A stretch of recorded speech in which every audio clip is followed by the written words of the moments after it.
unfortunately, there's been a trend to go rather backwards rather than forwards in much of mental health work, it seems to me. And Nidotherapy is a very refreshing, wonderful, simple but elegant way of taking things forward, I think. And I'm very, very pleased and proud to have had some minor role in the development of that idea.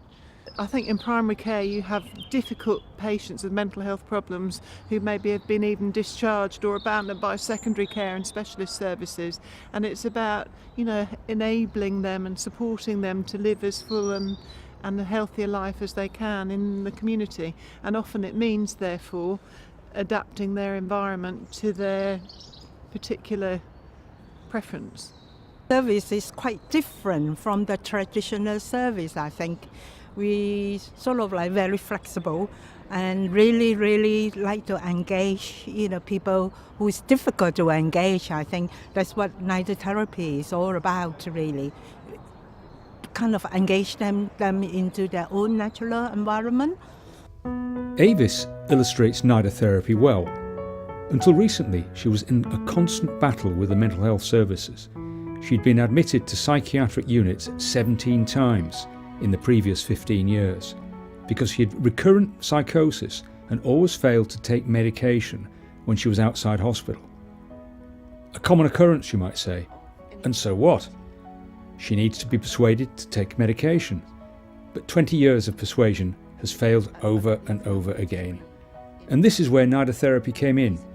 The aim of Nidotherapy is to change the environment in all its forms, physical, social and personal, to make a better fit between the person and life setting. It's done collaboratively, so no changes are made unless wished by the person concerned, and it's followed through systematically.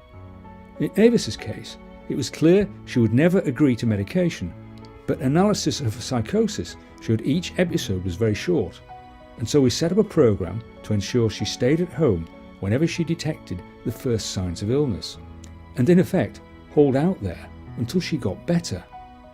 This changed her life, and she's only had one short admission to hospital in the past 16 years. She's also taken control of her life and developed new skills.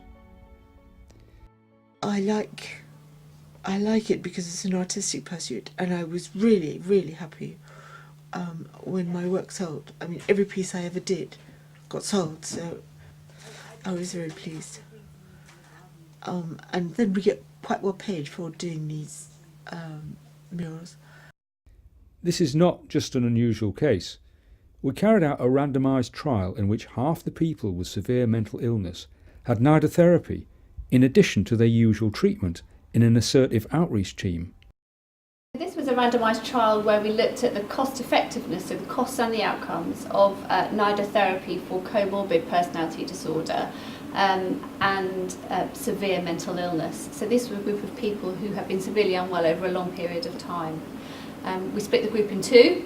We gave half continued with their usual care and half received Nidotherapy in addition to their usual care. And what was really striking in terms of the results, we found that those in the Nidotherapy group cost on average £4,000 less over the 12 months follow-up period than those in the usual care group. And that is a really striking and unusual finding, which was really driven by the fact that individuals in the Nidotherapy group were much less likely to be readmitted over follow-up, because it's inpatient admissions that drive high costs in mental health. Those in the Nidotherapy group spent less time in hospital by a figure of 110%. So how could Nidotherapy be introduced on a larger scale? And who would administer it? This is not difficult. Nidotherapy has 4 components. The first involves getting to know the person well, finding out what environmental changes are wanted and whether they're feasible. Nidotherapy has to be collaborative. If you try and persuade someone to make a change that is clearly not wanted, it will not work. Take Daniel, for instance. He's a very disturbed and unusual young man who's been an inpatient for over a year as he's been unmanageable in the community. Here he's acting oddly and arguing his points to the consultant. A cafe! Oh, disgusting! I can't stand cafes. They make me feel ill. The smell. Oh, cafe!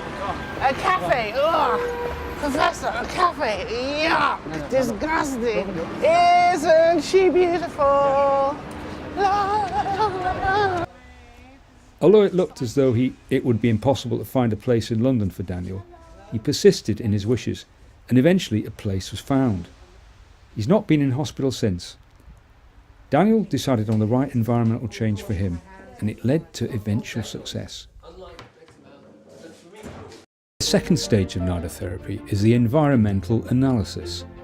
All relevant aspects of the environmental changes wished have to be taken into account, and all the implications considered.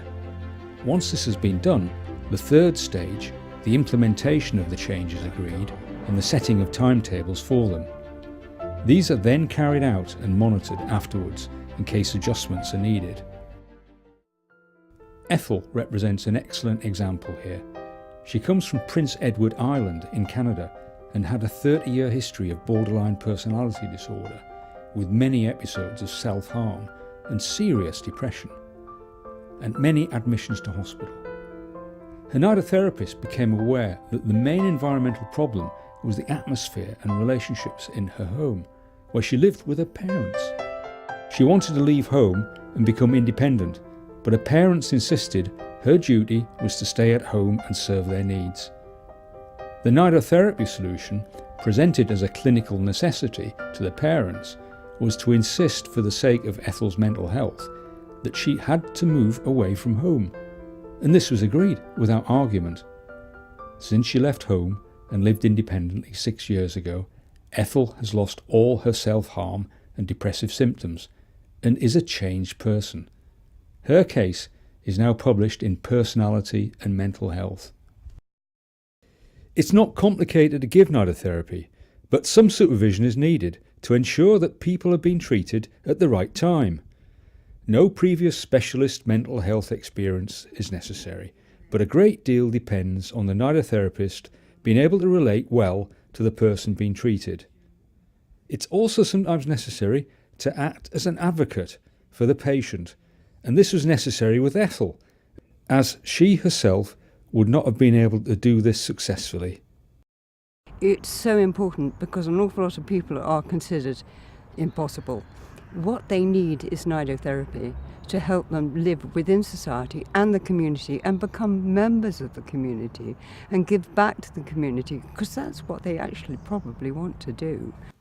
Do you think nidotherapy might be naturally aligned with the work that you do? In intellectual disability? Yes, I suspect so. I mean, I think that we probably do much more of it than we realize, and dare I say more than other parts of psychiatry, because by nature we are not looking at curing a person, as it were, of intellectual disability or autism. It is just that we have to improve their quality of life and in the best way we can, and make sure they fit in with the environment they are in. So that's pretty fundamental to our line of work. Unlike mental illness, where, for example, you would want to treat mental illness and go all out, and that would be the primary focus. Whereas many times for us, the behaviors are such that actually medication has no place. It is a combination of psychological input and environmental changes. So it actually fits in quite well with our philosophy. I think it actually needs to happen more and more, but it is about, I don't know whether the NHS has the capacity and even the mindset to change. It strikes me that, and I'm working in early intervention, it's become a bit of a dinosaur. It's become quite rigid. Not all teams, my team's a delightful team, but nonetheless, the idea of thinking out the box, doing things differently, there doesn't seem to be the breadth of reflection, there doesn't seem to be the chance to do the dynamic stuff. You might be able to quietly do it on a one-to-one basis, but actually as teams doing it, it would take a lot of courage for a team to do it because they're so driven by the outcomes that have to be done and seen, and tick boxing, which I think may get in the way. Oh, I think it'd be fantastic.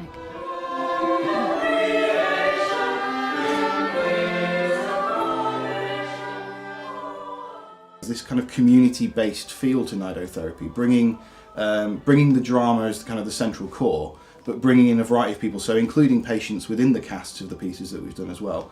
Everybody's then learning a new skill, everybody's learning together, and seeing the patients that are part of that sort of blossom and grow within the show.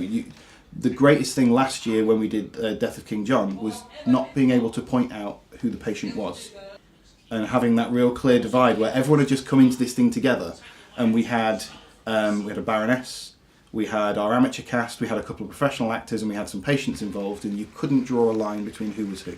And that, for me, was a real golden win for Nidotherapy. What we would like you to do is to take the plunge and try Nidotherapy out in your practice.